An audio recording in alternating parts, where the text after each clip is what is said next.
All right, what's your favorite part of going to the orchard in the fall? The donuts. Not the apples? The donuts. Well, today we're gonna make a replica of our favorite cider donuts at home. We're gonna make applesauce donuts, and we're gonna see if we can get them to taste like a good second fiddle to the cider donuts. Yes. All right. To make our donut dough, in a large bowl, we're gonna beat together sugar, butter, eggs, and applesauce. In a separate bowl, we'll mix flour, baking powder, salt, baking soda, and cinnamon. If you have mace, you can add it. I didn't have it, so I skipped it. Then stir your flour mixture into the egg mixture, alternating with the buttermilk. Mix all of that together until your dough is stiff. Then on a lightly floured surface, roll out your dough until it's 3/4 of an inch to 1 inch thick. Make sure the dough is even in thickness all over. Then cut out your donuts with a donut cutter.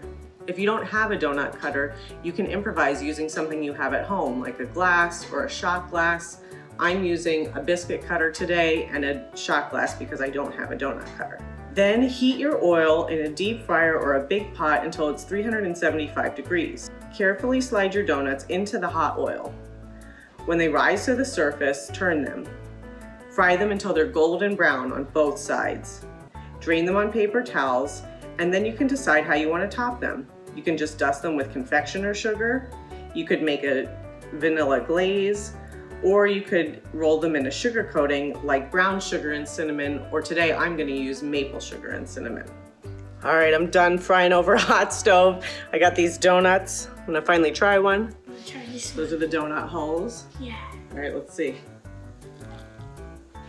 That's really good. You like that one? All right, try a bite of this one here. We'll share one. Oh, this one's perfect. That one's good too. You like that one? Yeah. Not totally like the cider donuts, but pretty darn good for being at home.